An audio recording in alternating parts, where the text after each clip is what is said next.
within the grand and ancient tapestry of the biblical narrative, beyond the sweeping epics of creation and Exodus, lie intensely personal stories of human fallibility and divine intervention. The figures who walk through these accounts are not flawless saints preserved in stained glass, but complex individuals of flesh and blood, wrestling with doubt, fear, ambition, and despair. They are schemers and cowards, proud kings and runaway prophets, hidden orphans and resentful sons. Their stories serve as powerful reminders that the stage for God's most profound work is often not a grand temple, but the conflicted and broken landscape of the human heart. Each of these narratives hinges on a crucible moment, a turning point where human strength proves insufficient and a divine encounter becomes inevitable. This encounter rarely arrives in a predictable form. It may come as a mysterious stranger on a dark riverbank, a terrifying fire from a silent heaven, or a whispered question in a desolate cave. It can be a prophet's inconvenient truth spoken to a corrupt court, a pointed parable that shatters a king's denial, or the shocking, unmerited embrace of a father running to greet the son who wished him dead. In these moments, worldly power, personal pride, and carefully constructed deceptions all crumble, leaving the individual utterly exposed before a grace and truth that is both terrifying and transformative. Ultimately, these stories are bound by an enduring and hopeful thread: the persistent, surprising, and redemptive nature of God's engagement with humanity. They reveal that a blessing can be won at the point of our deepest wound, that a nation can be saved by the courage of the overlooked, and that a heart can be restored even after a catastrophic moral failure. They teach that the path to true strength may begin in a winepress of fear, and that the loudest proclamation of God's power can be followed by a restorative whisper. These are more than ancient tales. They are mirrors reflecting our own struggles, our own failures, and the remarkable possibility of encountering grace when we least expect or deserve it. The blessing at the broken place. The sacred stories of old are filled with heroes of unblemished faith and towering moral strength. But some of the most enduring and human narratives belong to the flawed, the broken, and the cunning. No figure embodies this complexity more than Jacob, the patriarch whose very name means supplanter. He was a man who spent the first half of his life seizing, scheming, and running from a cheated brother, from a deceived father, and perhaps from the hollowness of his own ambition. This is the story of the moment that pursuit came to an end, on a dark night by a rushing river. It is the tale of a man who, having sent all he owned and everyone he loved away from him, was finally forced to confront the one person he could no longer outrun: himself.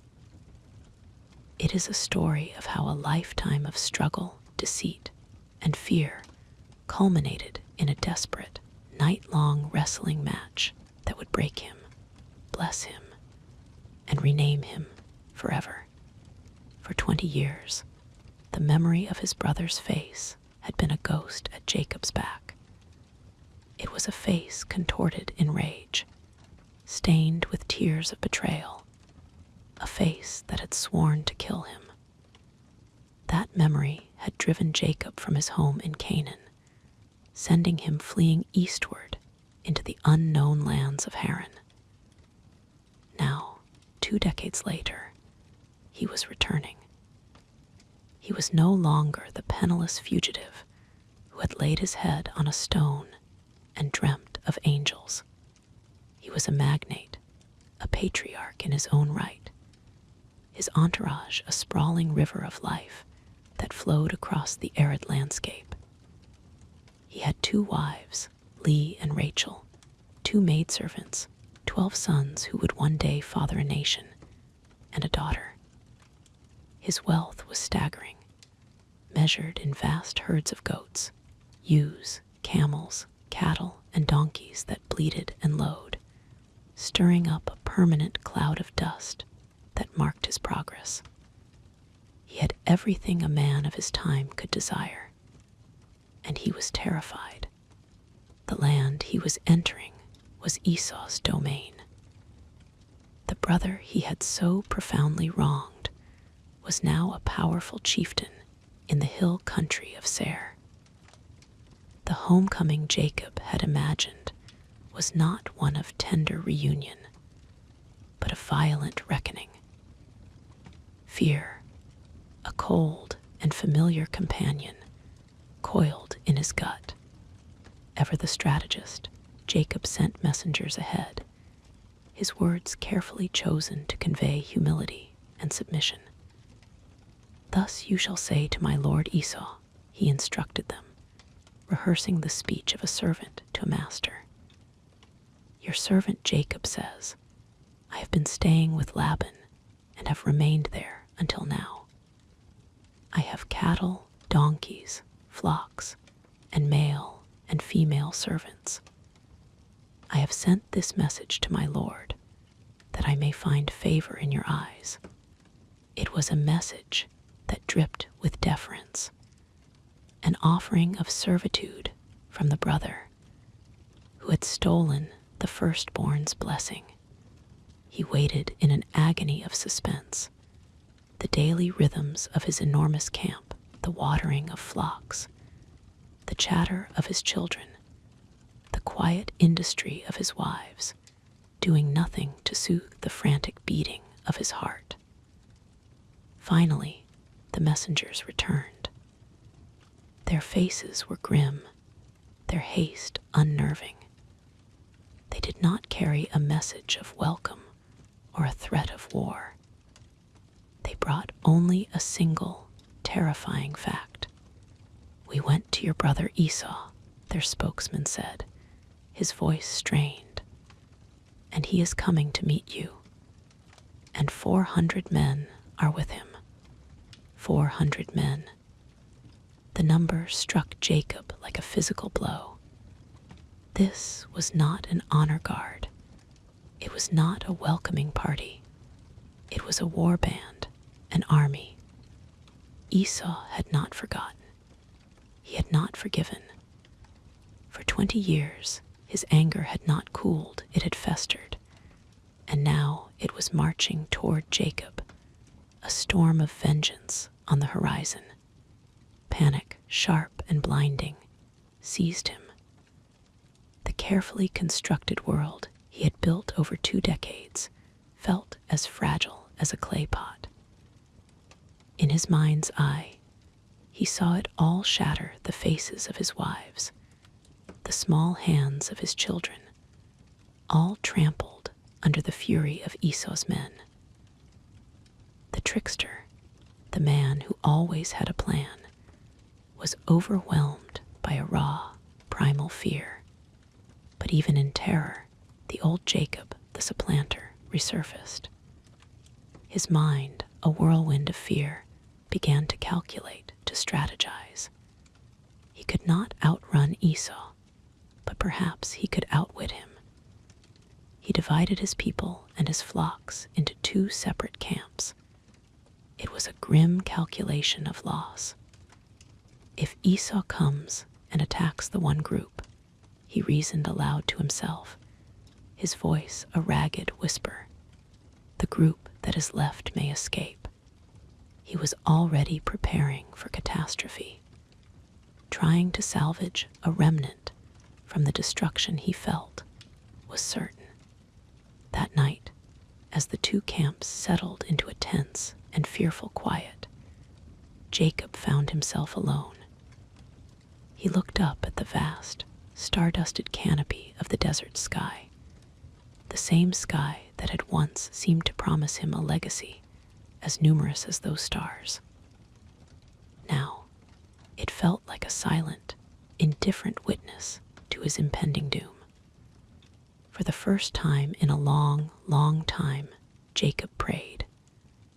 It was not the confident prayer of a favored son, but the desperate cry of a man at the end of his rope. "O God of my father Abraham, God of my father Isaac," he began, his voice cracking.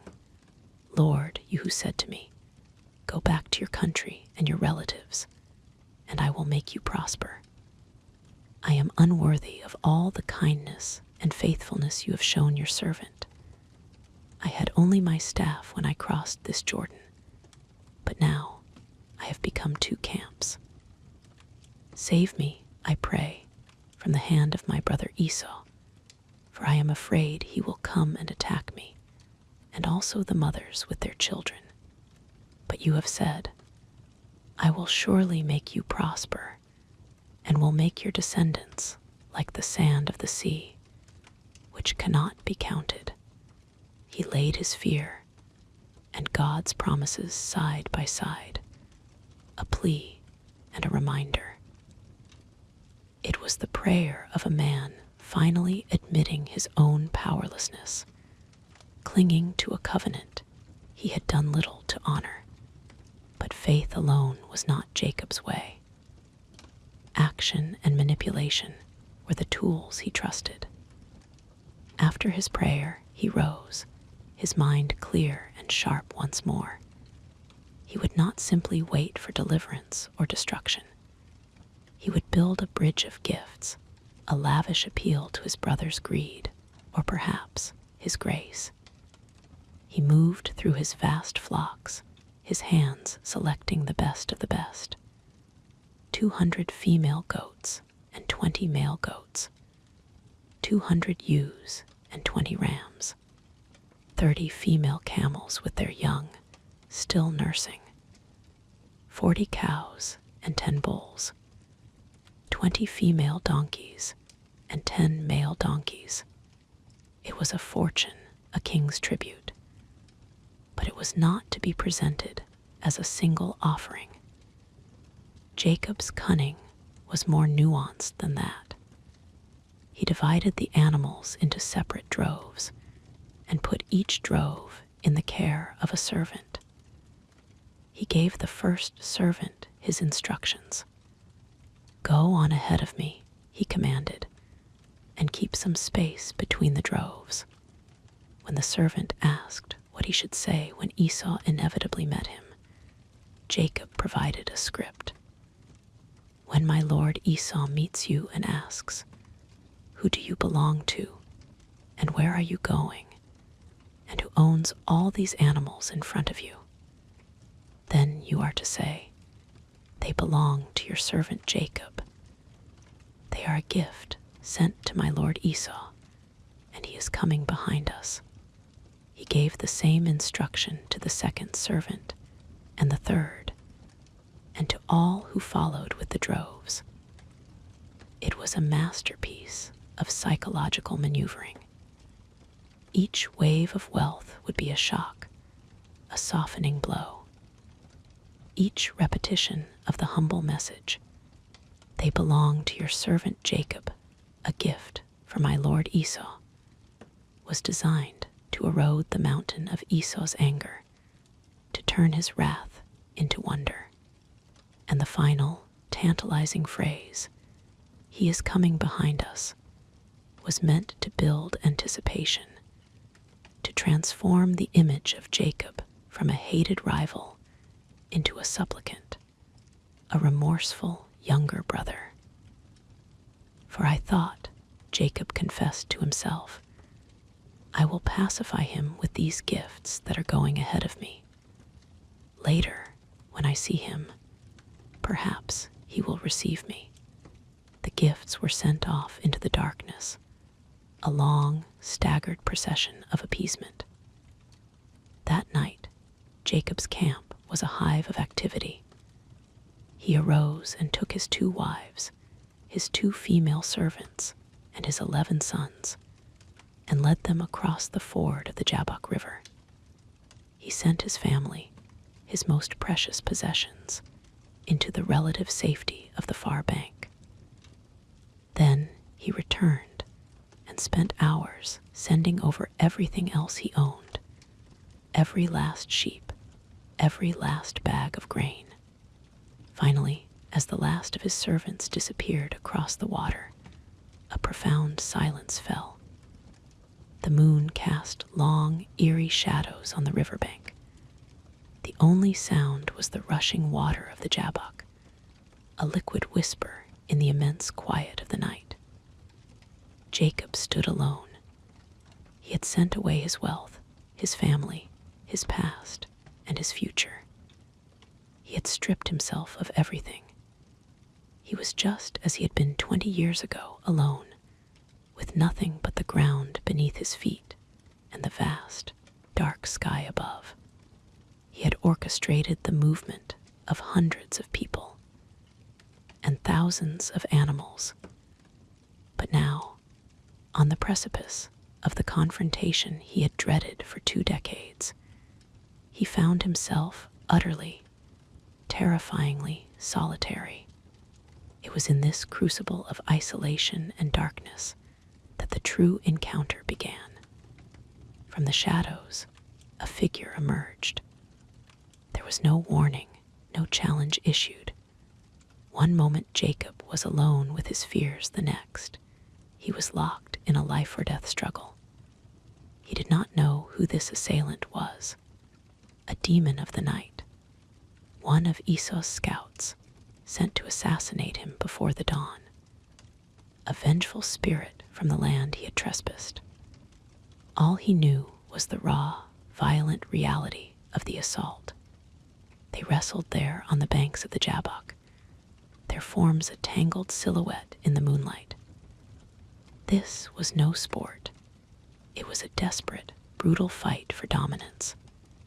They strained and grunted, their feet slipping in the mud, their bodies slick with sweat. Jacob, the herdsman, was strong, his muscles hardened by years of labor. But his opponent was his match, possessing an unnerving, otherworldly endurance. Hours passed. The moon traced its slow arc across the sky. The struggle was relentless, a stalemate of flesh and will.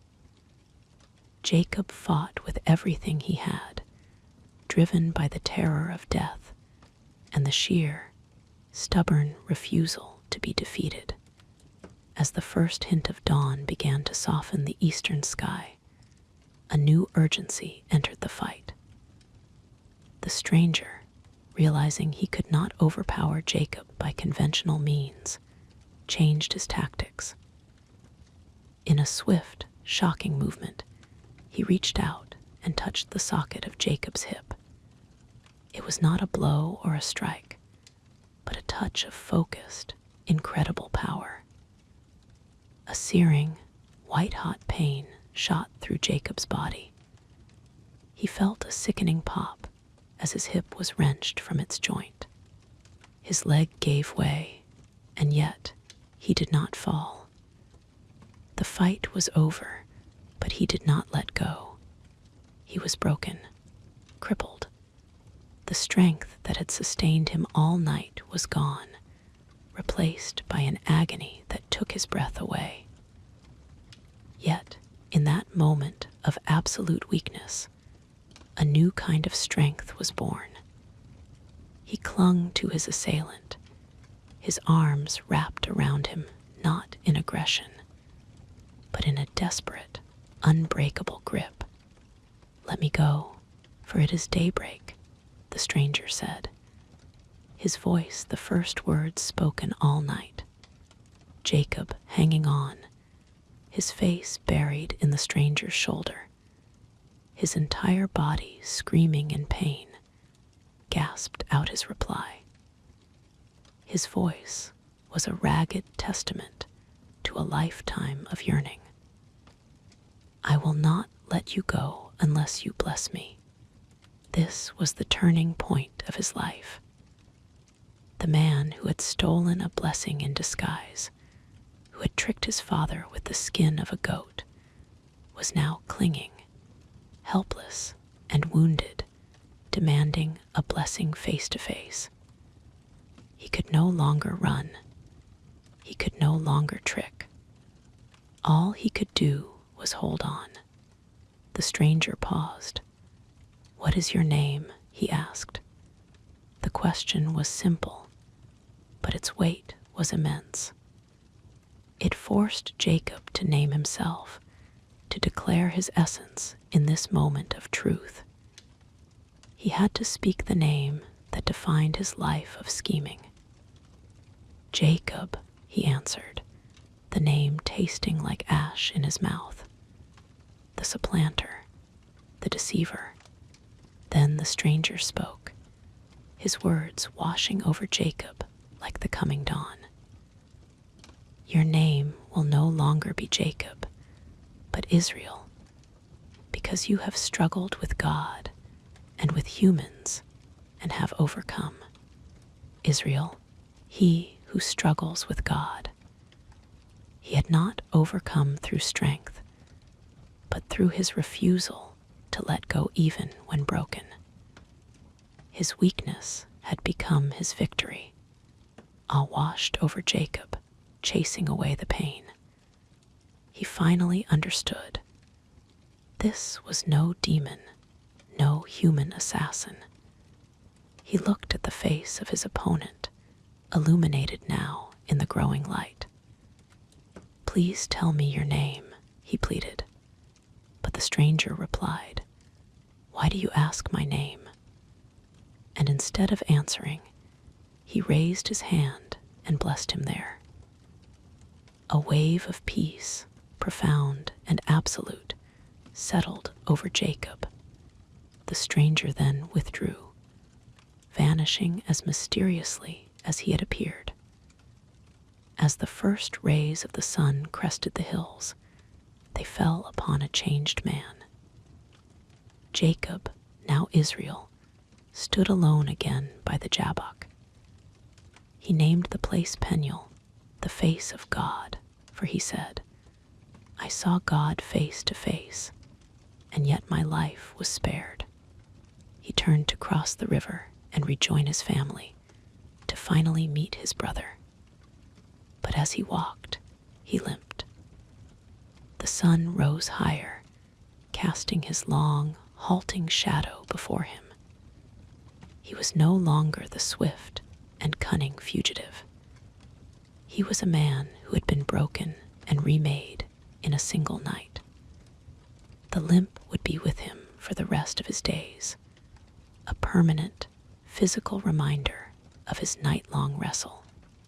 It was the mark of his wound, but it was also the sign of his greatest blessing, the price he paid to finally become the man God had called him to be, the God of the winepress. History is often told as the biography of great men, kings, conquerors, and titans of unshakable conviction. But the divine narrative, woven through the pages of Scripture, frequently chooses a different kind of hero.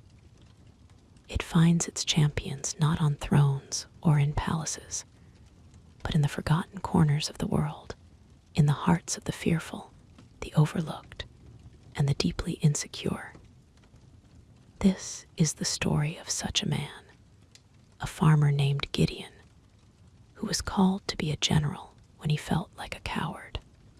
It is a tale set in a time of profound national despair, when an entire people had been driven into hiding by ruthless invaders. It is a chronicle of how faith is forged not in its absence, but in the very crucible of doubt. how true strength is discovered only when all human strength is stripped away, and how a mighty victory can be won not with a great army, but with 300 trembling men, a collection of clay pots, and the audacious belief that God can use the least likely person to achieve the most impossible things. For 7 years, the shadow of Midian had smothered the land of Israel. They were a plague of locusts in human form, a relentless tide of raiders from the eastern deserts who swept across the land each harvest season. Riding on camels as numerous as the sand on the seashore, they devoured everything in their path. They consumed the grain, slaughtered the livestock, and stripped the earth bare, leaving behind nothing but famine and fear. The people of Israel, once a proud nation, were reduced to being fugitives in their own country. They abandoned their villages and fled to the mountains, seeking refuge in caves, dens, and remote strongholds. Hope was a luxury they could no longer afford. Survival was their only prayer. In the small village of Ophrah, belonging to the clan of Abiezer, a young man named Gideon was engaged in a desperate, secret act. He was not on a thrashing floor, where the wind could separate the wheat from the chaff in the open air. That would have been a death sentence, an open invitation to a passing Midianite patrol. Instead, he was at the bottom of a winepress, a deep pit carved into the rock, designed for crushing grapes. Down in the cool, cramped darkness, he flailed at a small pile of wheat with a stick, the rhythmic thud of his labor muffled by the earthen walls. Every snap of a twig, every distant shout, sent a jolt of fear through him. He was a son of the least family in the minor tribe of Manasseh, a man defined not by courage, but by the crushing weight of his people's oppression and his own sense of powerlessness. It was there, in that pit of fear and secrecy, that the impossible happened. He looked up, his eyes adjusting from the dim light, and saw he was no longer alone. A figure was sitting under the nearby terebinth tree, watching him. He was not a Midianite. There was an aura of stillness and authority about him that was utterly alien to the frantic terror of the times. The stranger's voice, when it came, was calm and clear, yet it carried a weight that seemed to shake the very ground Gideon stood on. "The Lord is with you, mighty warrior." Gideon froze, the words echoing in the confines of the winepress. Mighty warrior. The phrase was so absurd, so profoundly disconnected from his reality, that it felt like a cruel joke. He looked at his hands, calloused from farm work, but trembling with fear. He looked at the pathetic pile of grain he was trying to save. He was a hider, a thresher in a hole, a warrior. The title was a mockery. A bitterness born of 7 years of suffering rose in his throat. He pulled himself out of the press and faced the stranger, his voice thick with a sarcasm that bordered on blasphemy. "Pardon me, my lord," he began, the respectful title belying the challenge in his words. "But if the Lord is with us, why has all this happened to us? Where are all his wonders that our ancestors told us about when they said, 'Did not the Lord bring us up out of Egypt?' But now the Lord has abandoned us and given us into the hand of Midian." He stood there, breathless, his heart hammering against his ribs. He had given voice to the doubt that festered in every Israelite heart. The stranger, who Gideon now realized was more than just a man, but an angel of the Lord, turned his gaze upon him. It was not a look of anger, but of piercing purpose. "Go in the strength you have," the angel commanded, "and save Israel out of Midian's hand. Am I not sending you?" The command was even more preposterous than the greeting. Gideon felt a wave of dizziness. "Me," he stammered, a hysterical laugh bubbling in his chest. "Pardon me, my lord, but how can I save Israel? My clan is the weakest in Manasseh, and I am the least in my family." He laid his inadequacy bare, offering it as an irrefutable defense. He was the smallest man from the weakest family of a minor tribe. He was the very definition of insignificant.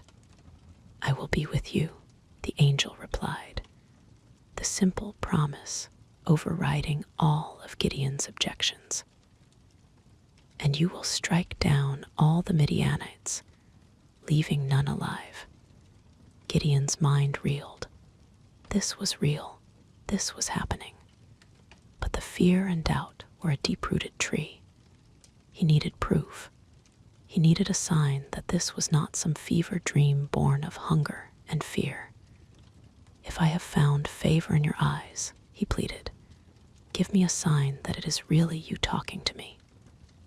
He begged the angel to wait while he prepared an offering. He rushed away and prepared a young goat, and from the precious wheat he had just threshed, he baked unleavened bread. He returned carrying the meat in a basket and the broth in a pot, and presented it to the angel. The angel instructed him to place the meat and the bread on a nearby rock and pour out the broth. Gideon obeyed, his hands shaking.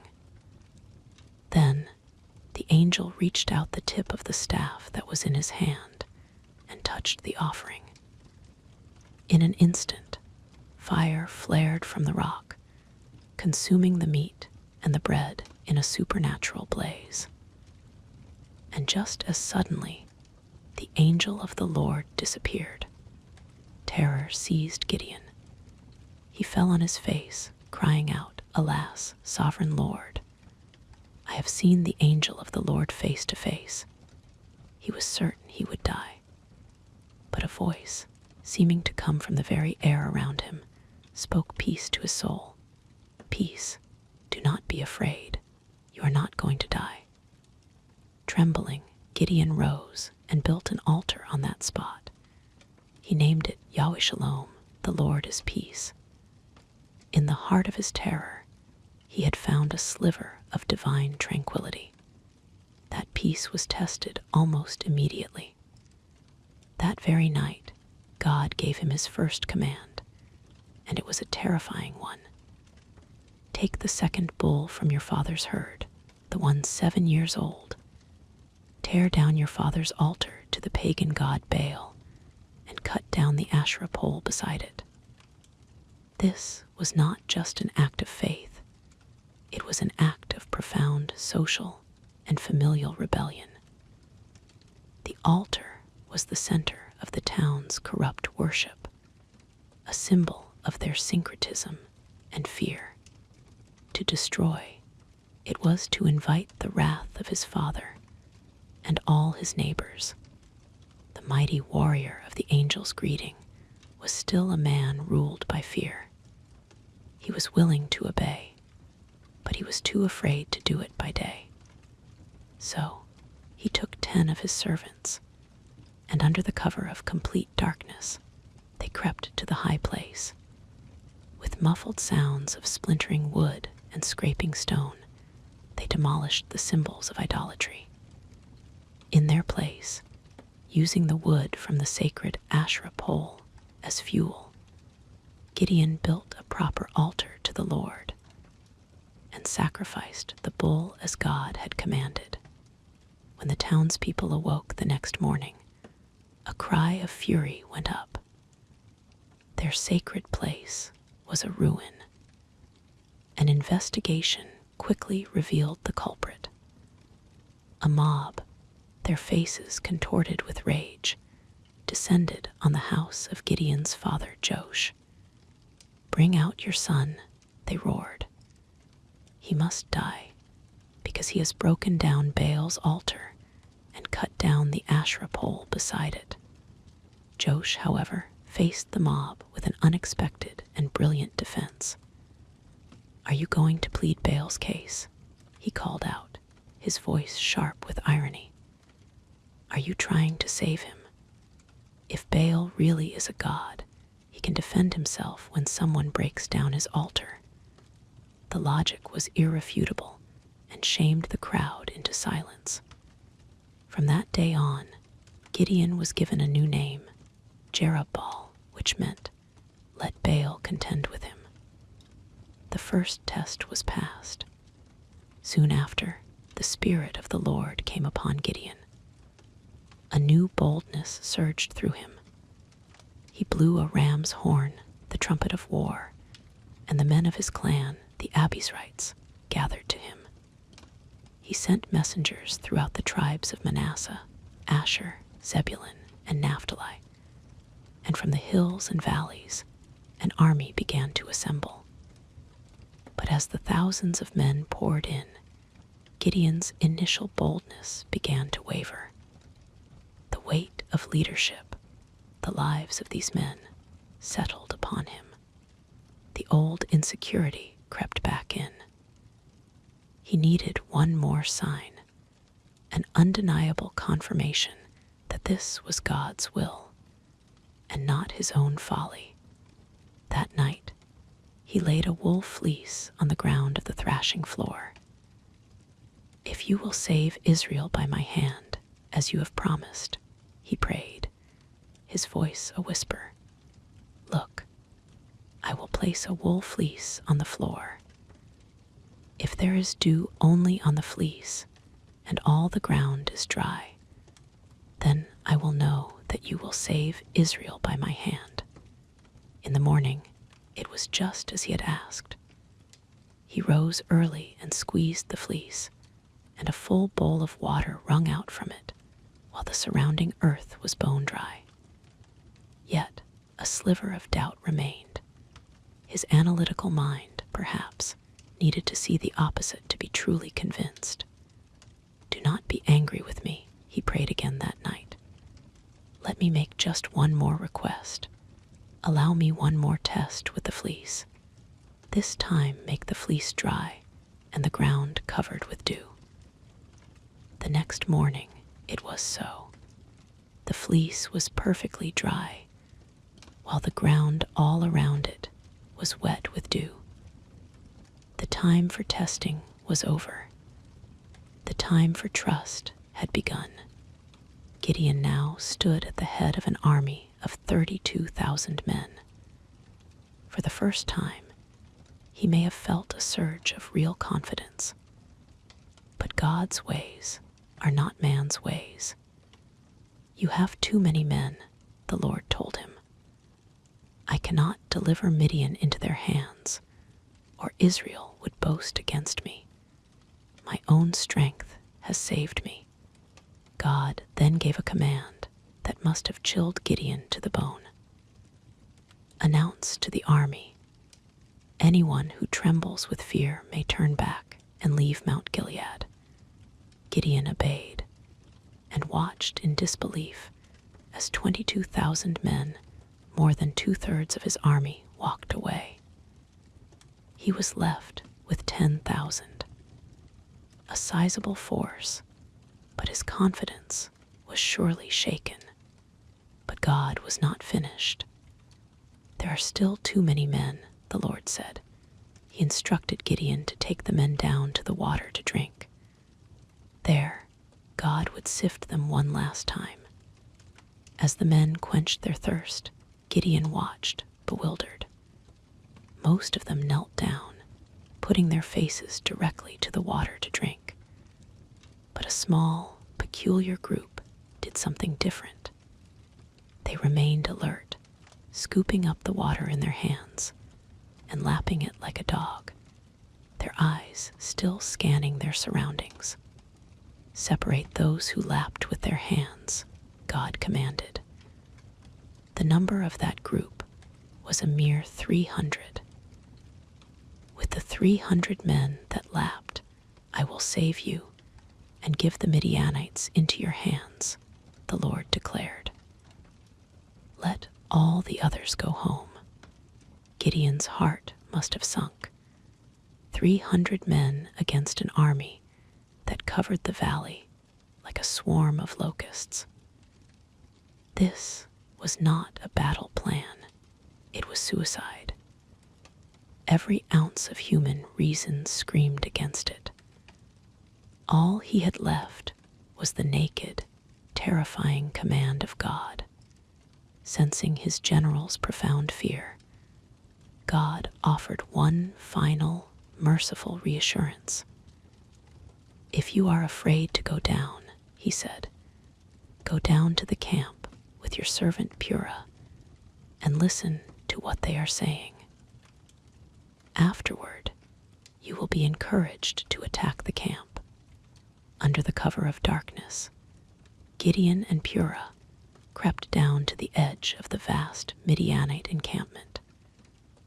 The sight was overwhelming.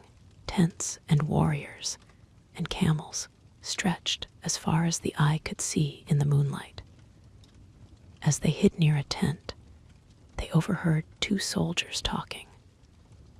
One was recounting a dream. A round loaf of barley bread came tumbling into the Midianite camp, the soldier said. It struck the tent with such force that the tent overturned and collapsed. His friend's reply was instant and filled with dread. "This can be nothing other than the sword of Gideon's son of Joash, the Israelite. God has given the Midianites and the whole camp into his hands." Hearing this, Gideon's fear vanished, replaced by a surge of pure, unadulterated faith. He fell to his knees and worshipped. He returned to his tiny band of 300 men, his face radiant with confidence. "Get up," he cried. "The Lord has given the Midianite camp into your hands." He divided his men into 3 companies. To each man, he gave not a sword or a spear, but a trumpet and an empty clay jar with a torch hidden inside. The strategy was pure psychological genius. They crept into position, surrounding the vast camp in the dead of the night, during the changing of the guard when the camp was at its most vulnerable. On Gideon's signal, a shattering noise broke the night silence. 300 jars were smashed simultaneously. 300 torches flared into life, piercing the darkness from all sides. 300 trumpets blasted a terrifying, unearthly cry. And 300 voices roared the battle cry that sealed the enemy's fate. A sword for the Lord and for Gideon. The effect on the sleeping camp was instantaneous and catastrophic. Woken from a deep sleep to a terrifying cacophony of sound and light coming from every direction, the Midianites were thrown into absolute panic. In the confusion and terror, they saw enemies everywhere. They drew their swords and began to cut down their own comrades. The entire army dissolved into a screaming, fleeing mob, turning on itself in a frenzy of fear. The battle was won before a single Israelite sword was drawn in earnest. The man who had hidden in a winepress, the self-proclaimed least of his family, had rooted an innumerable army with a handful of men and an audacious act of faith. He had learned the profound truth that God's power is not found in numbers or strength, but is unleashed in the hearts of those who are willing to trust him, even when they are afraid. The fire and the whisper. In the annals of faith, there are figures who burn so brightly they seem more legend than man, their stories etched in lightning and divine fire. Yet, often, the most profound truths are discovered not in the triumphant blaze, but in the quiet, ash-strewn aftermath. This is the story of the prophet Elijah, a man of rugged wilderness and unflinching conviction, who served a God of flame and storm. It is a tale of two mountains.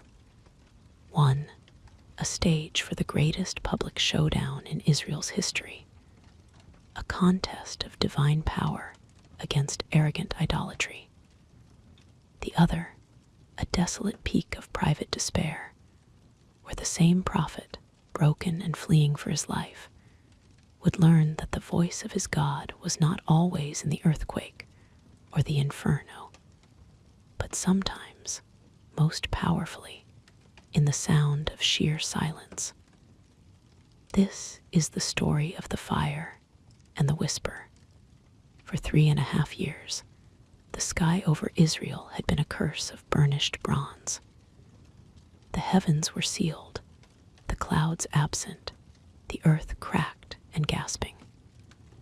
A famine, as severe as it was relentless, had choked the life from the nation. It was a physical drought that mirrored a deeper, spiritual desolation. King Ahab, a man of weak will and malleable faith, sat on the throne in Samaria, but the kingdom's soul was in the grip of his wife, Jezebel, a princess from the coastal city of Sidon. She had brought her god, Baal, the lord of storm and fertility, with her, and with methodical cruelty had made his worship the law of the land. The altars of the God of Abraham, Isaac, and Jacob lay in ruins. His prophets had been hunted and slaughtered, with only 100 surviving in secret, hidden in caves by a righteous official named Obadiah. In their place, 850 prophets of Baal and the goddess Asherah feasted at the royal table. Their chants and rites a constant drone in a land that withered, ironically, under the reign of their supposed god of rain. The drought had begun with a prophecy from a fierce, hairy man from Gilead named Elijah, who had appeared before Ahab and declared, "As the Lord, the God of Israel, lives, whom I serve, there will be neither dew nor rain in the next few years, except at my word." Then he had vanished. Now, in the 3rd year of the famine, Elijah reappeared. He intercepted Obadiah on the road, a fearsome, wild-eyed figure against the parched landscape. He commanded Ahab's servant to announce his return to the king. Obadiah, terrified, protested, "Ahab has sent men to every nation and kingdom searching for you. What if the Spirit of the Lord carries you away again, and Ahab kills me when he cannot find you?" But Elijah swore an oath, and Obadiah reluctantly obeyed. The meeting between the king and the prophet was electric with animosity. "Is that you, you troubler of Israel?" Ahab spat, his voice thick with accusation. Elijah's gaze was like flint. "I have not made trouble for Israel," he shot back, his voice ringing with authority. But you and your father's family have. You have abandoned the Lord's commands and have followed the Baals. Now, summon the people from all over Israel to meet me on Mount Carmel, and bring the 450 prophets of Baal and the 400 prophets of Asherah, who eat at Jezebel's table. It was an audacious, impossible challenge. But Ahab, perhaps out of desperation or a flicker of morbid curiosity, agreed. And so the stage was set. On the sweeping heights of Mount Carmel, which overlooked the dust-brown plains and the vast, glittering expanse of the Mediterranean Sea, the nation gathered. On one side stood the lone prophet of the Lord, a rugged outcast in his mantle of hair. On the other, a magnificent sea of state-sponsored clerics in their fine vestments, confident and contemptuous. Between them stood the people of Israel, their faces etched with hunger and confusion, their loyalties as shifting as the heat haze on the horizon. Elijah strode forward and addressed the crowd, his voice booming across the mountaintop. How long will you waver between two opinions? If the Lord is God, follow him. But if Baal is God, follow him. The people remained silent, a testament to their spiritual paralysis. I am the only one of the Lord's prophets left, Elijah continued. But Baal has 450 prophets. Get 2 bulls for us. Let Baal's prophets choose one for themselves, and let them cut it into pieces and put it on the wood, but not set fire to it. I will prepare the other bull and put it on the wood, but not set fire to it. Then you call on the name of your God, and I will call on the name of the Lord. The God who answers by fire, he is God. The people, sensing the high drama, finally stirred. What you say is good, they murmured in assent. The contest began. The prophets of Baal took their bull, prepared the altar, and began to call on their God. Baal, answer us, they cried, beginning a strange, limping dance around the altar they had made. Morning stretched into noon, and the only sound was their own frantic chanting under the merciless, silent sun. Elijah watched, a sarcastic smile playing on his lips. As the hours dragged on, he began to taunt them. Shout louder, he jeered. Surely he is a god. Perhaps he is deep in thought, or relieving himself, or traveling. Maybe he is sleeping and must be awakened. Goaded by his mockery, their frenzy intensified. They shrieked, they prophesied wildly, and in a desperate, gruesome display, they began to slash themselves with swords and spears, according to their ritual, until their blood flowed freely, mingling with the dust on the altar. They raved on until the time for the evening sacrifice, but there was no response, no voice, no sign that anyone was listening. Their God remained silent, their sacrifice untouched, their bodies bleeding for nothing. Then, as the afternoon light began to fade, Elijah stepped forward. A hush fell over the exhausted, unnerved crowd. He called the people to him and began to methodically repair an old, abandoned altar of the Lord. He took 12 stones, one for each of the tribes of Israel, a silent rebuke to their divided kingdom and fractured faith. He built the altar, dug a wide trench around it, arranged the wood, and laid the pieces of his bull upon it. Then he did something that must have seemed like madness to the drought-stricken people. "Fill 4 large jars with water," he commanded, "and pour it on the offering and on the wood." They obeyed, using the precious water they so desperately needed. "Do it again," he said. They did. "Do it a 3rd time," he insisted. They poured again, until the water had not only soaked the sacrifice and the wood, but had filled the entire trench, a glistening moat around the altar. Every human possibility of ignition was now extinguished. With the stage perfectly set, Elijah stepped forward and lifted his voice to heaven. His prayer was not a frantic shout, but a calm, direct, and powerful appeal.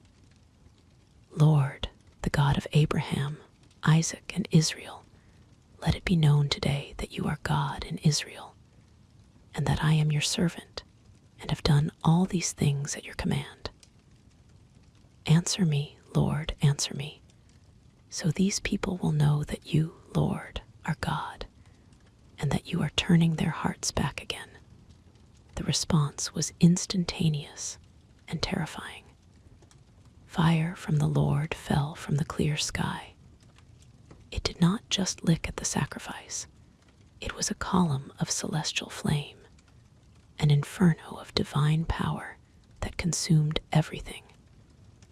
It vaporized the offering, incinerated the wood, burned up the 12 stones of the altar, and scorched the very soil beneath it. Then it licked up every drop of water in the trench, leaving the ground smoking and bone dry. A collective gasp of terror, and awe rose from the crowd. They fell prostrate on the ground, their faces in the dust, crying out as one, "The Lord, He is God. The Lord, He is God." In that moment of decisive victory, Elijah was ruthless. "Seize the prophets of Baal," he commanded the now zealous crowd. "Don't let one get away." They were captured, taken down to the Kishon Valley, and there Elijah executed every last one of them, cleansing the land of the spiritual cancer that had plagued it. The showdown was over. Elijah climbed the mountain again and told Ahab, "Go, eat and drink, for there is the sound of a heavy rain."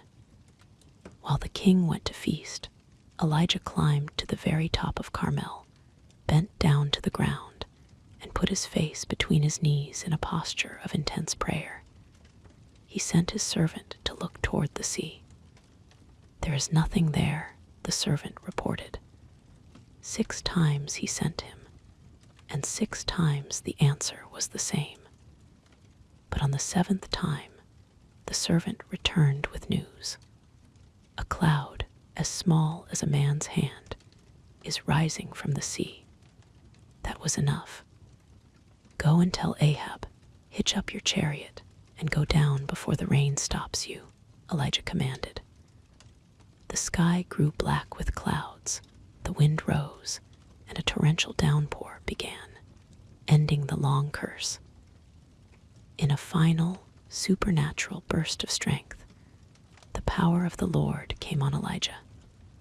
He tucked his cloak into his belt, and on foot outran Ahab's royal chariot for the entire 17-mile journey to the gates of the city of Jezreel. He arrived a triumphant, rain-soaked conqueror, the undisputed prophet of the one true God. But the mountain of triumph can quickly become the valley of despair.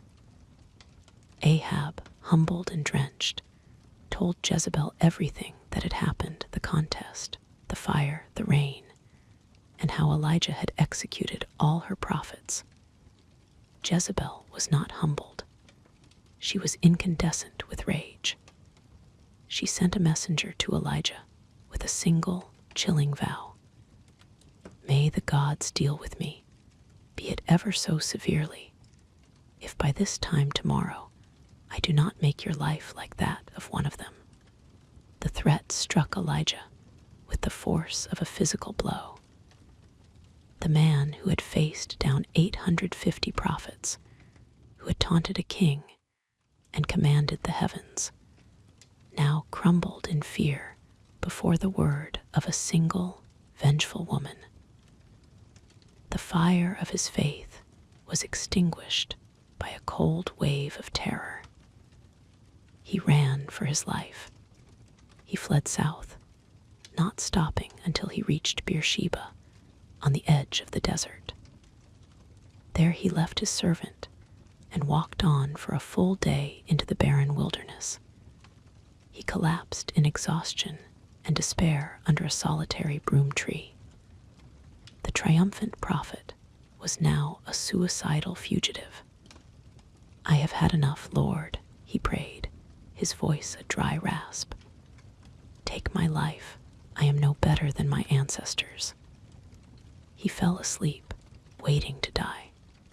But God had not abandoned him. An angel touched him. "Get up and eat." He looked around and saw a loaf of bread baked over hot coals and a jar of water. He ate and drank and lay down again. A second time the angel came, touched him, and said, "Get up and eat, for the journey is too much for you." Strengthened by that divine food, Elijah traveled for 40 days and 40 nights, his journey ending at Mount Horeb, the ancient mountain of God where Moses had received the law. He found a cave and went in to spend the night. And in the darkness of that cave, a question came to him, the voice of God piercing his solitude. "What are you doing here, Elijah?" Elijah poured out his heart in a torrent of self-pity and accusation. "I have been very zealous for the Lord God Almighty. The Israelites have rejected your covenant, torn down your altars, and put your prophets to death with the sword. I am the only one left, and now they are trying to kill me too. Go out," the Lord said, "and stand on the mountain in the presence of the Lord, for the Lord is about to pass by." Then came a display of terrifying power. A great and powerful wind tore at the mountains and shattered the rocks, but the Lord was not in the wind. After the wind, there was an earthquake, but the Lord was not in the earthquake. After the earthquake came a fire, like the one on Carmel, but the Lord was not in the fire. And after the fire came a gentle whisper, the sound of sheer silence. Hearing it, Elijah pulled his cloak over his face, a gesture of profound reverence, and went to stand at the mouth of the cave. The question came again, as gentle as the whisper. "What are you doing here, Elijah?" He gave the same bitter answer, the record of his loneliness and zeal. But this time, God did not meet his despair with a spectacle of power. He met it with a quiet restoration of purpose. He gave Elijah new tasks, to anoint new kings, and to anoint Elisha as his successor. And he gently corrected Elijah's solitary despair. "Yet I reserve 7,000 in Israel, all whose knees have not bowed down to Baal, and whose mouths have not kissed him." Elijah, the prophet of fire, left the mountain that day a different man. He had learned that God's presence was not confined to the grand, earth-shattering displays of power that vindicated him before crowds. He had discovered that God also comes in the quiet moments of utter brokenness, in the gentle whisper that restores a single, despairing soul. The God of the fire was also the God of the whisper, And in that quiet truth, the exhausted prophet found the strength to go on. For such a time as this, the grand currents of history are often carved by the will of powerful men, by the clash of armies and the edicts of kings. But sometimes, in the opulent and dangerous heart of a great empire, the fate of an entire people can pivot on the quiet courage of a single, hidden soul. This is a story from the gilded cage of the Persian court in Susa, during the reign of the mighty but mercurial King Xerxes. It is a tale of intrigue and suspense, of a genocidal plot born from wounded pride, and of an orphan girl who became a queen. It is a story where God is never named, yet his hand is never absent, moving like a master strategist in the shadows, positioning a reluctant hero for a single, decisive moment of terrifying risk, a moment that would determine if she had been brought to the kingdom for such a time as this.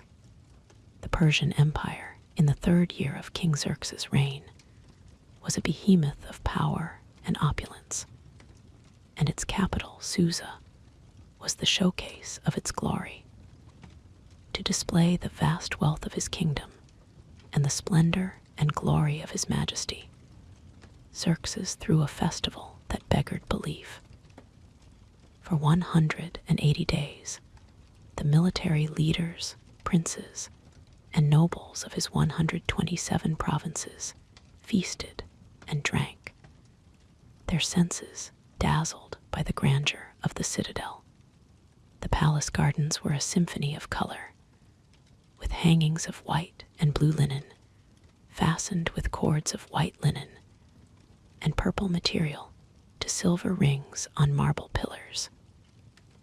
Couches of gold and silver rested on a mosaic pavement of porphyry, marble, mother of pearl, and other costly stones. Wine from the king's personal cellars flowed freely from golden goblets, each one different from the next. The king's decree was simple: drink as you please. In the final week of this marathon of excess, a smaller, more exclusive banquet was held for the residents of the citadel. While the men drank with the king, Queen Vashti, a woman of renowned beauty and spirit, hosted her own banquet for the women in the royal palace. On the 7th day, the king's heart was high with wine. His judgment clouded by alcohol and vanity, he made a fateful command. He ordered his 7 most trusted eunuchs to bring Queen Vashti before him and his drunken nobles, wearing her royal crown, so that he could parade her beauty before them like a prized possession. The command was a profound humiliation, stripping the queen of her dignity for the leering gaze of intoxicated men. In an act of stunning and courageous defiance, Queen Vashti refused to come. The king's good humor evaporated in a flash, replaced by a furious, volcanic rage. His ego, fragile and inflated, had been publicly punctured. He consulted his wise men, experts in law and justice. What was to be done with a queen who disobeyed the king? One of his nobles, a man named Memucan, saw a political opportunity in the king's personal fury. He argued that Vashti's defiance was not merely an insult to the king, but a threat to every husband in the empire. If word got out that the queen had refused the king, he reasoned, then no woman in Persia would respect her husband's authority. He proposed a swift and irreversible solution. Vashti must be deposed, her royal position given to another more worthy, and an edict sent throughout the empire declaring that every man should be ruler over his own household. Xerxes, his judgment still impaired, readily agreed.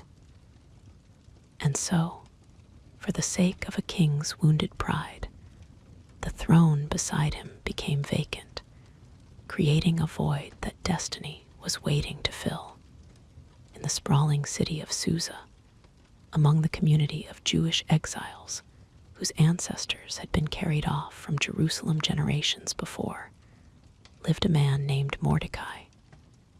He was a good man, a descendant of the tribe of Benjamin, who served as a minor official at the king's gate. In his care was his young cousin, Hadassah, whom he had adopted as his own daughter when her parents died. She was a girl of breathtaking beauty, but her true radiance came from a quiet spirit and a gentle heart. Mordecai had given her a Persian name, Esther, and had made her promise one thing: she must never, under any circumstances, reveal that she was a Jew. In an empire that was often hostile to its foreign subjects, their identity was a dangerous secret. After the king's anger over Vashti had cooled, his attendants, ever eager to please, proposed a solution to his lack of a queen. "Let a search be made for beautiful young virgins for the king," they suggested. A royal decree was sent out. Officials in every province were to gather the most beautiful young women and bring them to the harem in Susa. There, they would undergo a year of beautifying treatments before being presented to the king. The one who pleased him most would be the new queen. When the decree was proclaimed, Mordecai's heart must have frozen. Esther's beauty was undeniable. She would not be overlooked. Soon enough, the king's officers came, and she was taken from the quiet safety of Mordecai's home and placed in the king's harem, a gilded cage filled with ambitious and beautiful strangers. Mordecai was beside himself with worry, packing daily near the courtyard of the harem to glean any news of her welfare. Esther, however, navigated her new world with a grace that set her apart.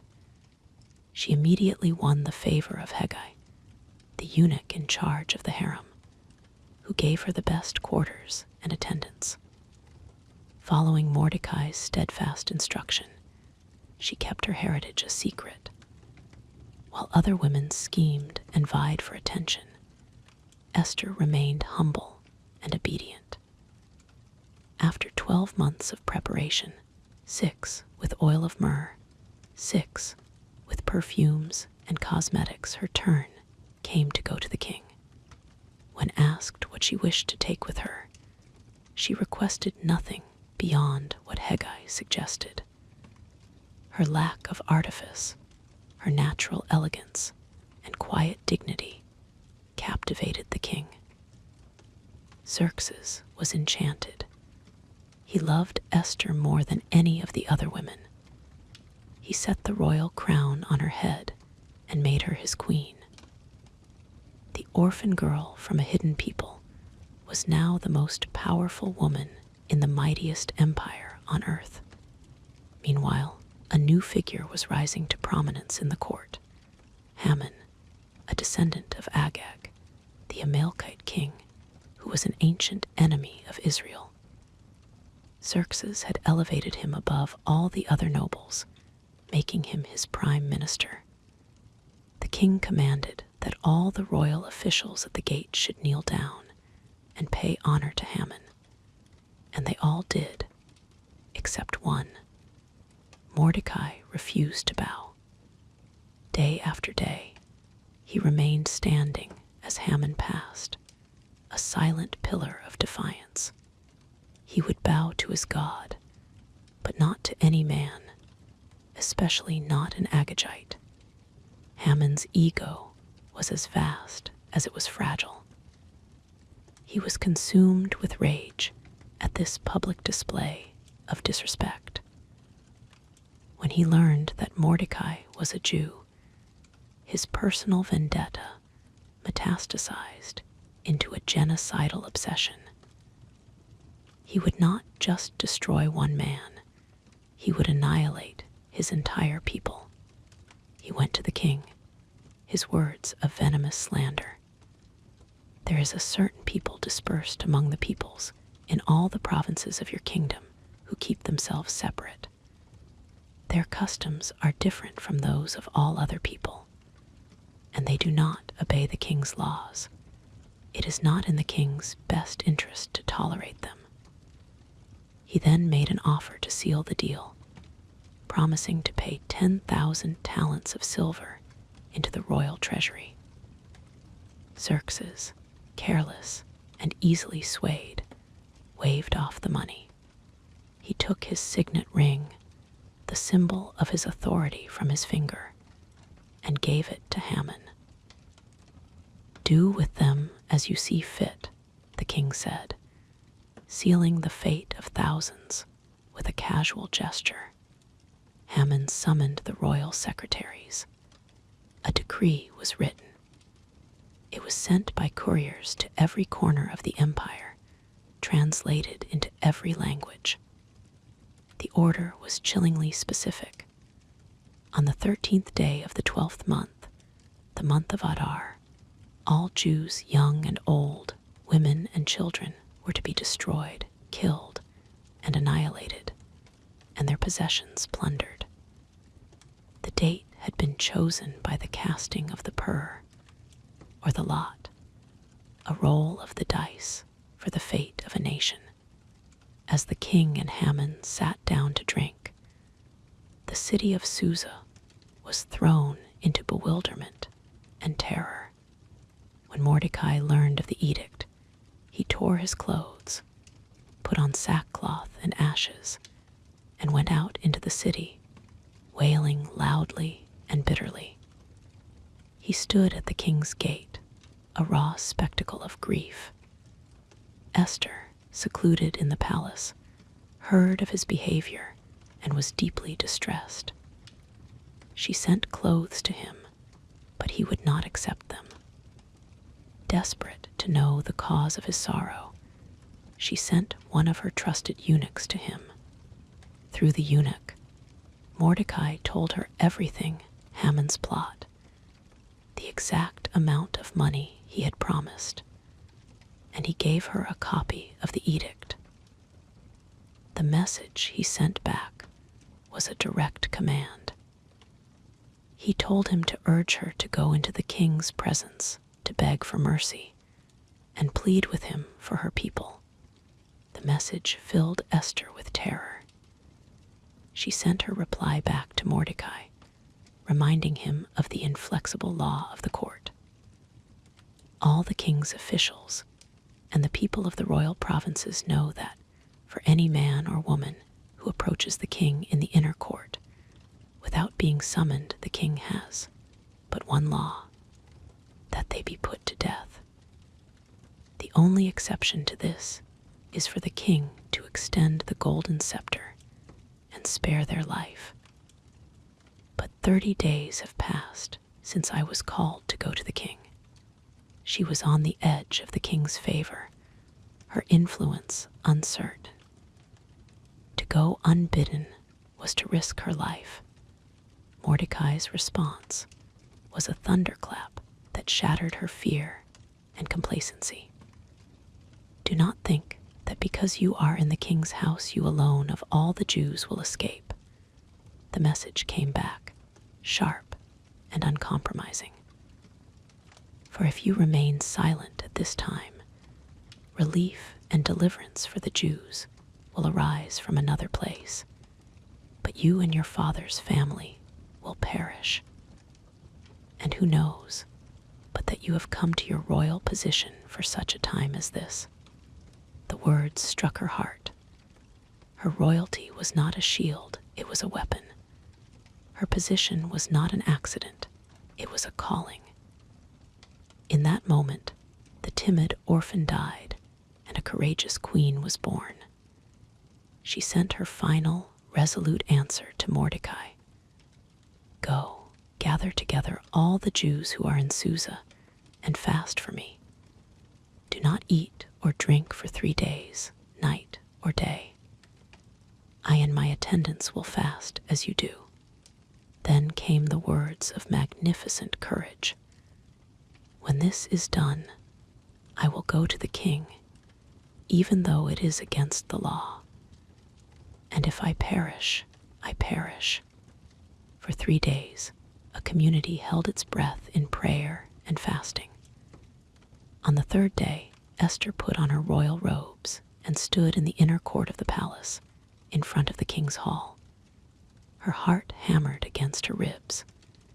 Xerxes was sitting on his royal throne, facing the entrance. He saw her. For a moment that stretched into an eternity, he simply looked at her.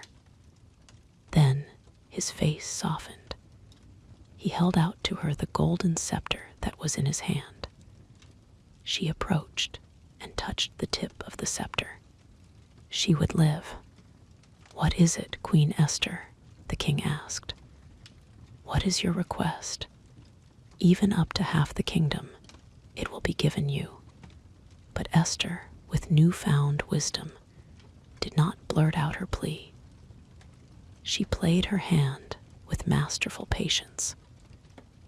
"If it pleases the king," she replied, "let the king, together with Haman, come today to a banquet I have prepared for him." Haman was ecstatic. To be singled out for a private banquet with the king and queen was the ultimate honor. He left the palace that day walking on air, his pride soaring, until he saw Mordecai at the king's gate. And Mordecai still did not bow. Haman's joy instantly curdled into rage. He went home and complained to his wife and friends. They offered a simple, brutal solution. Have a pole set up, reaching a height of 75 feet, they advised, and ask the king in the morning to have Mordecai impaled on it. Then go cheerfully to the banquet with the king. The idea delighted Haman. He had the gallows built. That night, the unseen hand made its move. The king could not sleep. He commanded that the book of the Chronicles, the official record of his reign, be brought and read to him. And in the monotonous recitation, a long-forgotten entry surfaced, the story of how Mordecai had uncovered an assassination plot by 2 of the king's officers, saving the king's life. What honor and recognition has Mordecai received for this? The king asked. Nothing has been done for him, his attendants replied. Just then, a figure appeared in the outer court. It was Haman, who had come at first light to ask the king's permission to hang Mordecai on the gallows he had just erected. Before Haman could speak, the king called out to him. What should be done for the man the king delights to honor? Haman's heart swelled with pride. Who else could the king wish to honor but him? He described the most lavish public ceremony he could imagine. To be dressed in a royal robe the king himself had worn, to be placed on a royal horse, and to be led through the city streets by one of the king's most noble princes, proclaiming, "This is what is done for the man the king delights to honor. Go at once." The king commanded, the words hitting Haman like a physical blow. "Get the robe and the horse, and do just as you have suggested for Mordecai the Jew, who sits at the king's gate. Do not neglect anything you have recommended. Utterly humiliated, Haman was forced to publicly honor the man he despised above all others. He returned home with his head covered in shame, only to be rushed off to Esther's second banquet. There, over the wine, the king again asked Esther for her petition. Now, the time was right. If I have found favor with you, your majesty, and if it pleases you, grant me my life. This is my petition. And spare my people. This is my request. For I and my people have been sold to be destroyed, killed, and annihilated. The king leaped to his feet, his face dark with fury. Who is he? Where is he, the man who has dared to do such a thing? Esther looked directly at the man who had feasted beside her, and her voice was steady as she delivered the final blow. An adversary and an enemy. This vile Haman. Haman turned pale with terror. The king, enraged, stormed out into the palace garden. Haman, in a desperate panic, fell onto the couch where Esther was reclining to beg for his life. At that exact moment, the king returned. Seeing Haman sprawled over the queen, he roared, "Will he even molest the queen while she is with me in the house?" As the words left the king's mouth, his guards covered Haman's face. One of the eunuchs pointed out the gallows Haman had built for Mordecai. "Impale him on it," the king ordered. And so Haman was hanged on the very instrument of death he had prepared for his enemy. The reversal was swift and absolute. Mordecai was given Haman's position and the king's signet ring. The original edict of death could not be revoked, so Esther pleaded with the king again. A new edict was sent out, empowering the Jews in every city to assemble and protect themselves, to destroy any armed force that might attack them. On the day that their enemies had hoped to annihilate them, the Jews fought for their lives and were victorious. The day of sorrow was transformed into a day of joy and feasting, a celebration that would be called Purim, after the lots Haman had cast. The hidden orphan had risked everything, and in doing so, had saved her people, proving that for one person, in one moment, courage can change the course of history. The two lost sons. In the landscape of sacred stories, some are not historical accounts of kings and prophets, but parables, earthly tales with a heavenly meaning, designed to shatter our assumptions and reveal the very heart of God. They were often told by Jesus in the open air to crowds of the pious and the profane, the self-righteous and the sinner. The following story is perhaps the most beloved and piercing of them all. It was told in response to the grumbling of the religious elite, men who were scandalized that Jesus would welcome and eat with those they deemed unclean. In answer to their judgment, Jesus told a story not just about one lost son, but two, and in doing so, painted an enduring portrait of a father whose love is more radical, whose grace is more shocking, and whose joy at finding the lost is more boundless than any of us could ever imagine. There was a man who owned a great estate, a sprawling property of fertile fields and fruitful vineyards that he had cultivated his entire life. He had two sons. The older son was the picture of filial duty. He was a man of the earth, his hands calloused from labor, his face weathered by the sun. He rose before dawn and worked the fields until dusk, his life a steady rhythm of plowing, planting, and harvesting.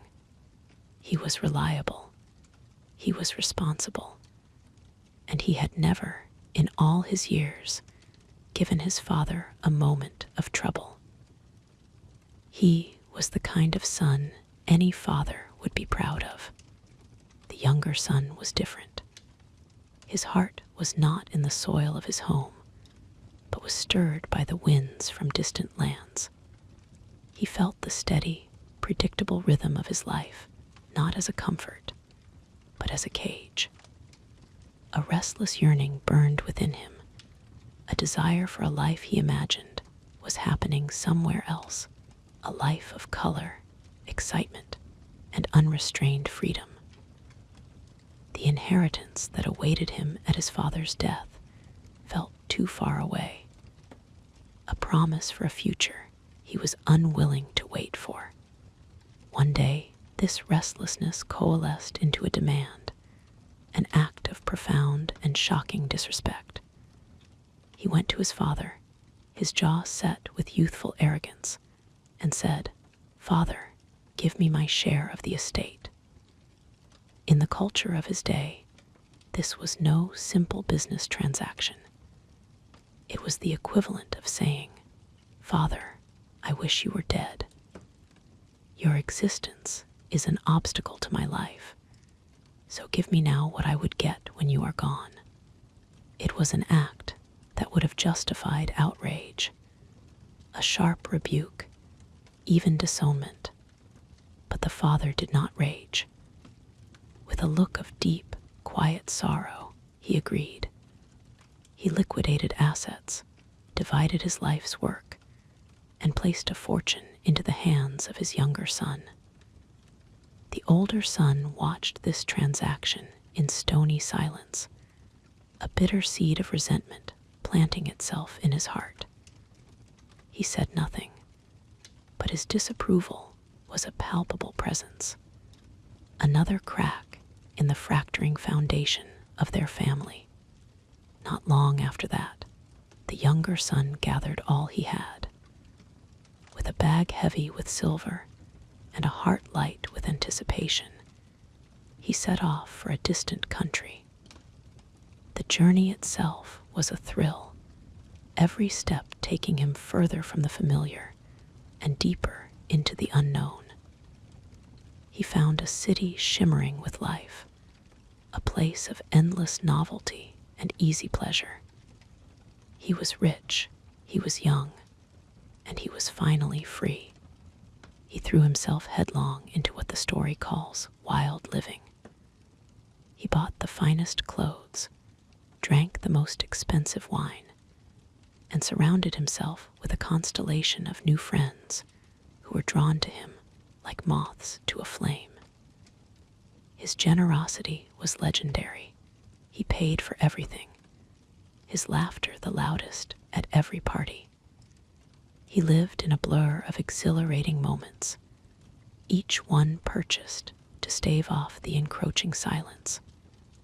For a time, it felt like everything he had ever dreamed of. He was popular. He was admired. He was the center of a world he had created for himself. But the friendships were as shallow as the wine goblets they drank from. And in the quiet moments after the music stopped, a hollow echo would sound within him. Then, as it always does, the money ran out. The last coin was spent. The last debt was called in. As if on cue, a severe famine swept through that distant country. The harvests failed, the storehouses emptied, and the price of a single loaf of bread soared beyond reach. The world that had seemed so full of promise now revealed its merciless indifference. And the friends, they vanished like morning mist, their loyalty having been entirely transactional. He was left destitute, his fine clothes now rags, his stomach a knot of gnawing hunger. Humiliation became his constant companion. He, the son of a wealthy landowner, was forced to sell his labor for mere survival. He attached himself to a citizen of that country who sent him out to his fields for the most degrading job imaginable for a Jewish man, to feed pigs. He lived now in the filth and stench of the pigsty. He, who had feasted at banquets, now watched the swine as they slopped up the carob pods that were their meal, and his own hunger was so profound that his mouth watered for their disgusting food. But no one gave him anything. He had reached the absolute bottom. He was isolated, starving, and stripped of all dignity. He had exchanged his birthright for a trough. It was there, in that place of ultimate degradation, that a miracle occurred. The story says he came to himself. It was as if he had been living in a fever dream, and the cold, hard reality of the pigsty finally broke the spell. The fog of his pride and folly lifted, and for the first time in a long time, he saw his life with a brutal clarity. His thoughts drifted back home. He didn't think of the wealth or the luxury. He thought of the servants. How many of my father's hired men have food to spare, he thought, his own stomach cramping with want. And here I am, starving to death. The memory of his father's goodness, a goodness that extended even to the lowest worker, cut through his shame. A desperate plan began to form. It was not a scheme to reclaim his status, but a simple plea for survival. He would go back. He would face his father. He began to rehearse a speech, shaping the words of repentance in his mind. "Father," he would say, "I have sinned against heaven and against you. I am no longer worthy to be called your son. Just make me like one of your hired men." He would ask not for sonship, but for servitude. That was all he felt he deserved. It was more than he could hope for. With that fragile resolution, he got up and left the pigs and began the long, weary journey home. The narrative now shifts. While the son was walking, the father was waiting. He had been waiting every day since his son had left. Every afternoon, he would scan the horizon, his heart clinging to a hope that reason would have long since abandoned. Then one day, he saw a figure in the distance, a silhouette that was painfully familiar, yet stooped and ragged. The story is precise, but while he was still a long way off, his father saw him, and his heart was filled not with anger, not with a righteous desire to see his son grovel, but with compassion. Overwhelming, uncontainable compassion. And the old man did something shocking, something a patriarch of his stature would never do. He ran. He hiked up his robes and ran down the road toward his son, casting all dignity aside. He threw his arms around the boy's filthy, emaciated frame, and ignoring the stench of the pigs and the road, he kissed him. The son, overwhelmed, began his rehearsed speech. "Father, I have sinned against heaven and against you. I am no longer worthy to be called your son." But the father wasn't listening to the conditions. He cut him off, turning to his servants and issuing a rapid-fire series of commands that were a symphony of grace. "Quick, bring the best robe and put it on him. It was the robe of honor, covering his son's shame and restoring his dignity. Put a ring on his finger. It was the signet ring of family authority, signifying that his position as a son was fully reinstated. And sandals on his feet. Slaves went barefoot, sons wore sandals. Bring the fattened calf and kill it. Let's have a feast and celebrate. For this son of mine was dead, and is alive again. He was lost, and is found. And the party began, the sound of music and dancing filling the estate, a joyous celebration of a miraculous resurrection. Meanwhile, the older son was out in the field, working. As he approached the house at the end of a long day, he heard the sounds of celebration. He called over one of the servants and asked what was going on. "Your brother has come," the servant replied cheerfully, "and your father has killed the fattened calf because he has him back safe and sound." The older son's face hardened. A cold fire of rage ignited within him. His brother, the fool, the degenerate who had squandered half the family's wealth, was being celebrated. He refused to go inside. His feet were rooted to the ground in a protest of bitter self-righteousness. Hearing that his older son would not come in, the father did for him what he had done for his younger brother. He left the party and went out to him.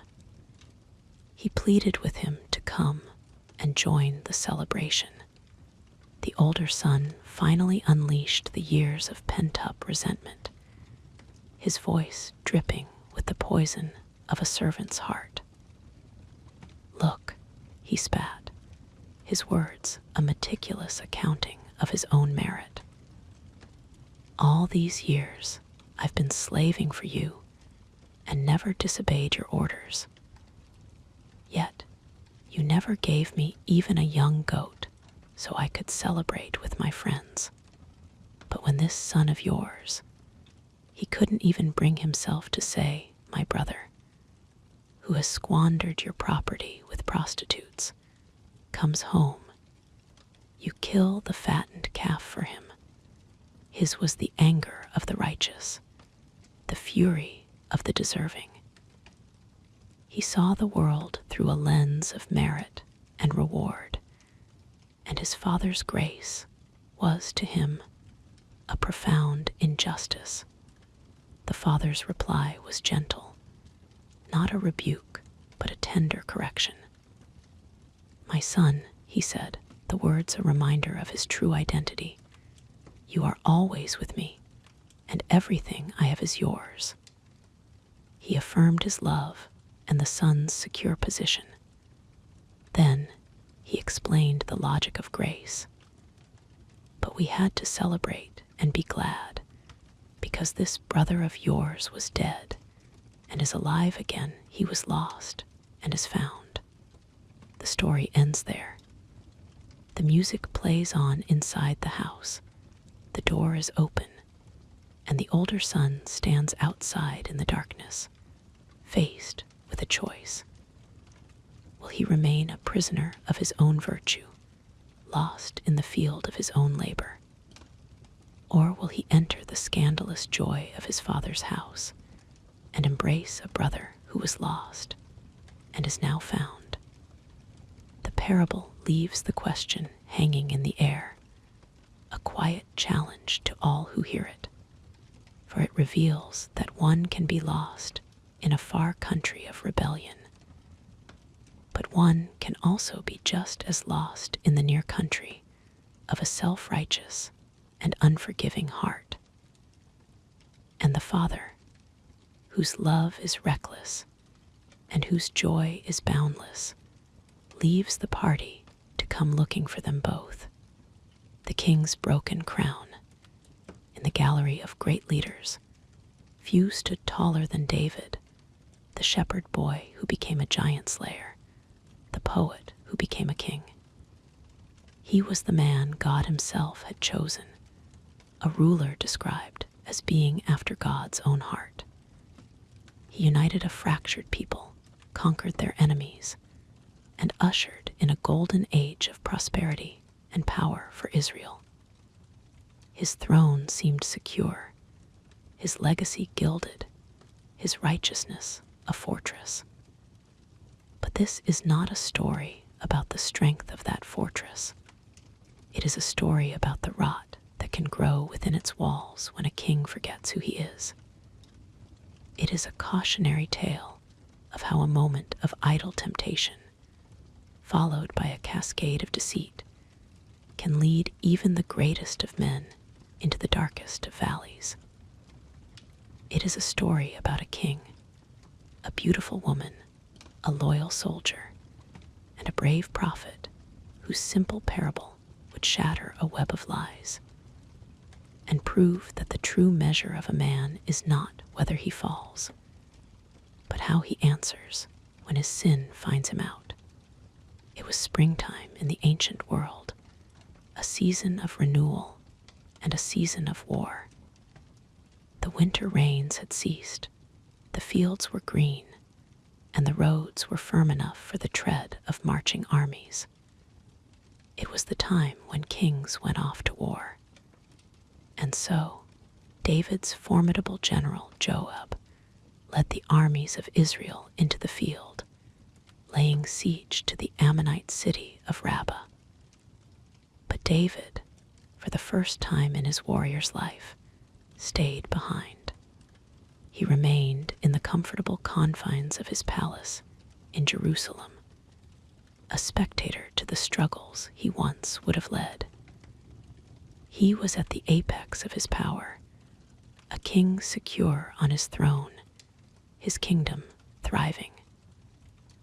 But in the quiet halls of the palace, an insidious enemy was gathering force: idleness. One late afternoon, after rising from his midday nap, David went for a walk on the flat roof of his palace. The city of Jerusalem sprawled below him, a tapestry of stone and life under the warm glow of the descending sun. From his royal vantage point, the whole city was his stage. His gaze drifted over the nearby rooftops, and then it fell upon a sight that snared his attention. On a neighboring roof, a woman was bathing.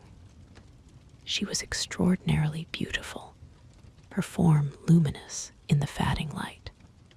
In that moment, David the king, the poet, the servant of God, was eclipsed by David the man, possessed by a sudden and consuming desire. He could have turned away. He could have remembered his own laws, his own psalms, his own God. He did not. He saw and he wanted. His power gave him the means to have. He sent a messenger to make inquiries. The report came back quickly. She is Bathsheba, the daughter of Eliam, and the wife of Uriah the Hittite. The name should have been a bucket of ice water on his burgeoning lust. Uriah the Hittite, not just any man, but one of his own. A member of the 30, his elite corps of mighty warriors, a man of proven loyalty and courage who was, at that very moment, camped on the hard ground of the battlefield, risking his life for his king. But the warning was ignored. David sent his messengers, and they brought Bathsheba to the palace. And he slept with her. It was a brief, sordid affair, a stark abuse of power cloaked in royal privilege. Afterwards, she returned to her house. The king, it seemed, had scratched an itch, and the matter was concluded. But sin, once planted, has a way of bearing fruit. A few weeks later, a message arrived at the palace for the king. It It was from Bathsheba, and its contents were 5 simple, terrifying words. I am pregnant. A cold dread must have washed over David. The momentary, private indiscretion was about to become a very public scandal, an undeniable testament to his adultery. His mind, so often used to craft strategy for battle and prose for worship, now turned to a different kind of art, the art of the cover-up. He did not turn to God in repentance. He turned to his own cunning to conceal his transgression. First layer of his scheme was simple. He would use a soldier's loyalty to hide a king's dishonor. He sent a dispatch to Joab on the front lines. Send me Uriah the Hittite. When the dutiful soldier arrived, travel-stained and weary from the road, David put on a charade of kingly concern. He asked him how Joab was, how the soldiers were, and how the war was going. After the feigned briefing, David dismissed him with a casual, seemingly benevolent command. Go on down to your house and wash your feet. It was a euphemism, an invitation to go home, relax, and enjoy the comforts of his wife. David even sent a gift of food from the king's table after him. The plan was perfect. Uriah would sleep with Bathsheba, and when the child was born, everyone, including Uriah himself, would assume it was his own. But David had not reckoned with the towering integrity of the man he was trying to manipulate. Uriah took the king's gift, but he did not go to his house. Instead, he unrolled his sleeping mat and slept at the entrance to the palace with all the other royal servants. When David was told the next morning, he was incredulous. He summoned Uriah. Why didn't you go home? He asked, a note of frustration in his voice. Uriah's reply was a powerful, unwitting rebuke that should have shattered David's conscience. The ark and Israel and Judah are staying in tents, the soldier said with simple, profound loyalty, and my commander Joab and my lord's men are camped in the open country. How could I go to my house to eat and drink and make love to my wife? As surely as you live, I will not do such a thing. He would not accept a comfort that was denied to his brothers in arms. The loyal soldier's virtue had become a dangerous obstacle to the king's deceit. David, growing more desperate, tried a second, more sordid tactic. He invited Uriah to eat and drink with him that day, and he deliberately got him drunk, hoping that intoxication would succeed where benevolence had failed. But even in his stupor, Uriah's sense of duty held firm. That evening, he stumbled out from the king's presence, and once again slept with the palace servants. He did not go home. The cover-up had failed. The king was trapped. The path of deceit, once chosen, now demanded a darker toll. David's mind turned from manipulation to murder. The next morning, he composed a letter to his general, Joab. The contents were cold and calculating, a death sentence for one of his finest men. Put Uriah out in front where the fighting is fiercest. Then withdraw from him so he will be struck down and die. Then, in an act of almost unbelievable cruelty, he folded the letter, sealed it, and handed it to Uriah himself. And Uriah, the faithful soldier, carried his own death warrant back to the front lines, delivering it diligently into the hands of his general. Joab, a man long accustomed to the brutal necessities of power, read the order obeyed his king. In the next assault on the city wall, Uriah the Hittite was placed in a position of known danger. The supporting troops pulled back at the critical moment, and he was cut down by the enemy, a hero killed not by the Ammonites, but by the quiet command of the king he had served so faithfully. The news was carefully stage-managed and sent back to Jerusalem. When Bathsheba heard that her husband was dead, she went through the customary period of mourning. When it was over, David sent for her. She became his wife, and in time she gave birth to a son. The scandal was contained. The murder was a secret. The sin was buried deep beneath a facade of royal propriety. To the outside world, it looked as though the king had simply shown kindness to the widow of a fallen hero. The affair seemed to be over, the matter settled. The story, however, ends its chapter with a single, ominous sentence. But the thing David had done displeased the Lord.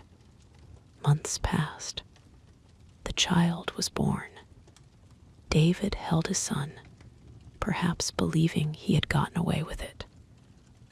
Then the prophet Nathan, a man whose counsel David had long respected, came to the palace. He did not come with thunderous accusations. He came as a storyteller. There were two men in a certain town, Nathan began, his voice calm and steady, one rich and the other poor. The rich man had a very large number of sheep and cattle, but the poor man had nothing except one little ewe lamb he had bought. He raised it, and it grew up with him and his children. It shared his food, drank from his cup, and even slept in his arms. It was like a daughter to him. Nathan paused, letting the tender image settle in the king's mind. Now a traveler came to the rich man, but the rich man refrained from taking one of his own sheep or cattle to prepare a meal for the traveler. Instead, he took the ewe lamb that belonged to the poor man and prepared it for the one who had come to him. David's sense of justice, so long dormant, erupted in a blaze of fury. He had built his kingdom on righteousness, and this story was a grotesque violation of it. He leaped to his feet, his face flushed with anger. "As surely as the Lord lives," he declared, passing judgment, "the man who did this must die.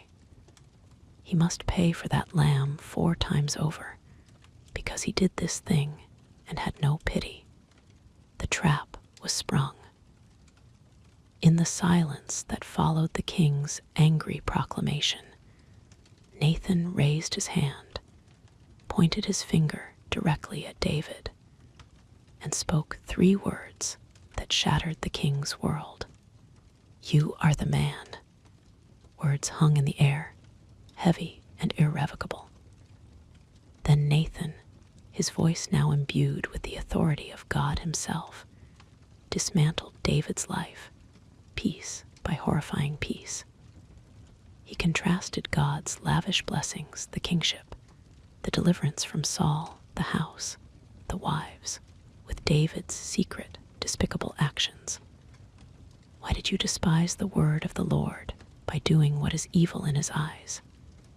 You struck down Uriah the Hittite with the sword and took his wife to be your own. You killed him with the sword of the Ammonites." The prophet then delivered the divine sentence.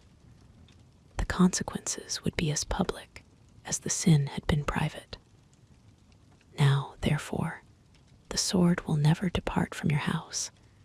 Out of your own household, I am going to bring calamity on you. Before your very eyes, I will take your wives and give them to one who is close to you, and he will sleep with your wives in broad daylight. You did it in secret, but I will do this thing in broad daylight before all Israel." Finally, Nathan delivered the most immediate and heartbreaking blow. "And because by doing this you have shown utter contempt for the Lord, the son born to you will die." The edifice of David's deceit collapsed into dust. He was stripped bare before his God and his prophet. There were no excuses, no justifications, no attempts to shift the blame. All the cunning and arrogance vanished, replaced by a simple, profound, and soul-crushing admission. "I have sinned against the Lord," David whispered, the words a surrender. Nathan's tone softened slightly.